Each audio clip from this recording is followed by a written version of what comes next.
Le vote, c'est un droit qui est accordé à la plupart des citoyens français.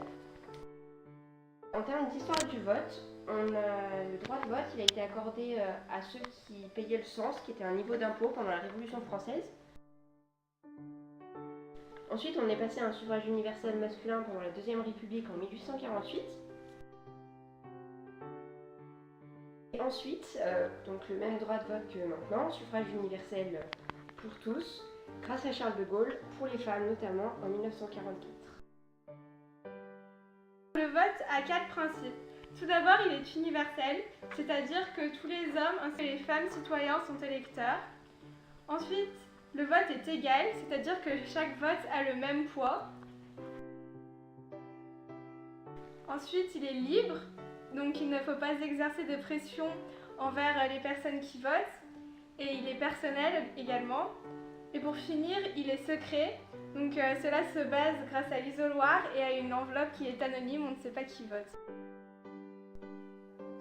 Avec les personnes qui votent, donc c'est les citoyens français majeurs, donc c'est-à-dire à partir de 18 ans, hommes comme femmes, et ceux qui sont de nationalité française.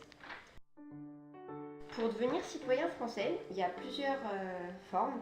Tout d'abord, naturellement, c'est-à-dire si on a l'un des deux parents qui est français ou si on habite en France depuis qu'on est né ou autre. Ensuite, par mariage, c'est-à-dire que si depuis 4 ans on est marié à un ou une française, qu'on a un niveau de langue suffisant et qu'on n'a pas de condamnation pénale, on peut devenir citoyen.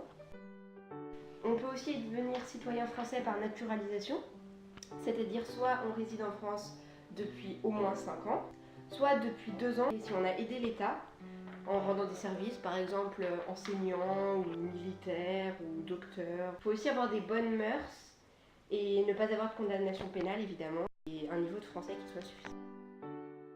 Tout d'abord, nous avons le vote par référendum. Donc c'est quand les personnes vont directement consulter les citoyens qui doivent répondre par oui ou bien alors par non à un projet de loi. Ensuite, nous avons l'élection. Donc c'est quand les citoyens votent pour élire le gouvernement au pouvoir.